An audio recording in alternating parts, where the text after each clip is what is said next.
Hello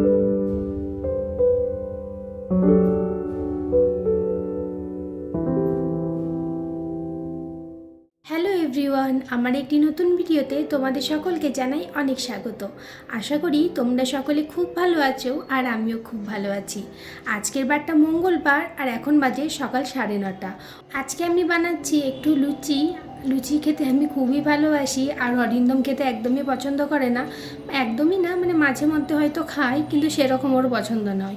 তাই ওকে আগেই একটু রুটি করে দিয়ে চলে এসেছি, কেননা ও আবার অফিস বেরোবে, তো তাই ওর খাবারটা আগে দিয়ে আমি এদিকে আমার জলখাবারটা বানিয়ে নিচ্ছি।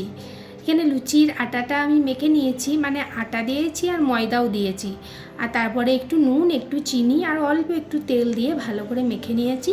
তারপরে আবার একটুখানি তেল বুলিয়ে এটাকে রেখে দিয়েছি। তা করতেই দেখছি আমার আজকে একটা পার্সেল এসেছে। ফ্লিপকার্টে বিগ বিলিয়ন সেল চলছে, তোমরা তো সকলেই জানো। তাই আমিও বিগ বিলিয়ন সেলে কিছু জিনিস আমার জন্য অর্ডার করেছিলাম। সেগুলোই প্রতিদিন একটা একটা করে আসতে থাকছে। আর একটা ফ্লোর আমি নিচে গেছিলাম, যেহেতু আমার ফ্লোরটা একদম টপে, 4th ফ্লোর, তো সবাই উঠে আসতে চায় না, সেই জন্য আমি নিচে একটা ফ্লোর নেমে যাই। চলো আগে ঝটপট লুচিগুলো ভেজে নিই, তারপরে তোমাদের সাথে শেয়ার করব আজকে আমার পার্সেলে কী এসেছে।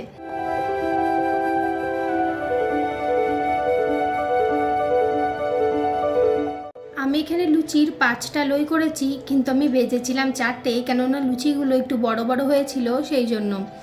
এরপর একটা চাকতা বেলনা নিয়ে ভালো করে লুচিগুলোকে একটা একটা করে বেলে নেবো। আমি এখানে ময়দা দিয়ে বেলে নিচ্ছি, কেননা তেল দিয়ে বেলতে আমার খুব অসুবিধা হয়, কেমন চিটে চিটে যায়, আর ময়দা একটু থাকলে সেটা আবার এক জায়গায় এসে জড়ো হয়ে যায়। তার জন্য আমি একটুখানি ময়দা দিয়ে ভালো করে বেলে নিচ্ছি। এই লুচির সাথে ওই সাদা আলু চচ্চড়ি বা এমনি কালো জিরে দিয়ে টমেটো দিয়ে আলু চচ্চড়ি হয়, খেতে কিন্তু খুব ভালো লাগে। তবে আমি আজকে আর আলু চচ্চড়ি করিনি, আমার কালকের একটু ফুলকপি আলুর তরকারি ছিল, সেটা দিয়েই আজকে ভাবছি লুচিটা খাবো। এদিকে দেখো লুচিটা কি সুন্দর ফুলে উঠেছে, তাই না? ফুলকো ফুলকো লুচি খেতে খুব ভালো লাগে। আমার যে লুচিগুলো একটু চ্যাপটা চ্যাপটা মতন হয় আর একটুখানি ক্রিস্পি ভাব থাকে, এটাও কিন্তু শুধু মুখে খেতে খুব ভালো লাগে, তাই না? চলো, আমার একটা লুচি ভাজা হয়ে গেছে, আবার এরপরে আর একটা ছেড়ে দিই। এটাও দেখি ফোলে নাকি চ্যাপটা হয়। তবে তেলটা গরম থাকলে আর একটুখানি আঁচটা বাড়িয়ে ভাজা গেলে লুচি কিন্তু সবগুলোই ফুলে যায়। দেখো আমার এই লুচিটাও ফুলে গেছে।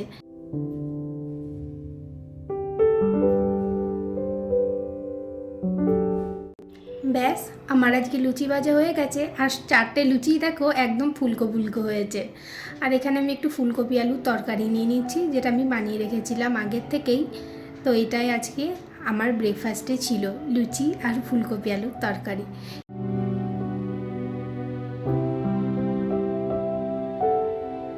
চলো এবার তোমাদেরকে ঝটপট দেখিয়ে নিই আজকে ফ্লিপকার্ট থেকে আমার কি পার্সেল এলো।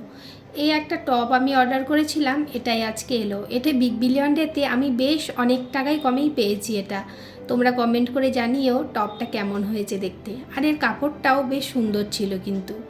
তো আমি আর ভাঁজ খুললাম না, এরকমভাবেই তোমাদের দেখিয়ে দিলাম, আর এরপর এটাকে আবার ভাঁজ করে প্যাকেটেও ভরে দিলাম। আর একটা আমি প্যান্ট কিনেছিলাম, প্যান্ট বলতে ওই যে চিকনকারির যে প্যান্ট এখন উঠেছে, মানে আমার একটা চিকনকারি কুর্তি আছে, তো সেটার সঙ্গে পরার জন্যই একটা রকম চিকনকারি একটা প্যান্ট কিনেছিলাম।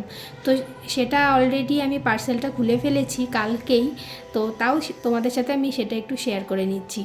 এইটা হচ্ছে প্যান্টটা সাদা রঙের, আর এই যে পায়ের কাছটা দেখো কি সুন্দর কাজ না, নেটের ওপরে চিকনকারি কাজ করা আছে।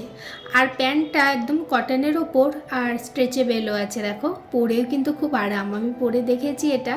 তো আজকের ভিডিওটা কেমন লাগলো সেটা কমেন্ট করে বলতে ভুলো না, আর আমার এই টপ আর এই চিকনকারি প্যান্টটা কেমন লাগলো সেটাও কিন্তু কমেন্টে জানিও। যদি আমার ভিডিও ভালো লেগে থাকে পেজটাকে ফলো করে দেওয়ার অনুরোধ রইল। যদি তোমরা ইউটিউব থেকে দেখে থাকো তাহলে চ্যানেলটা প্লিজ সাবস্ক্রাইব করে যেও।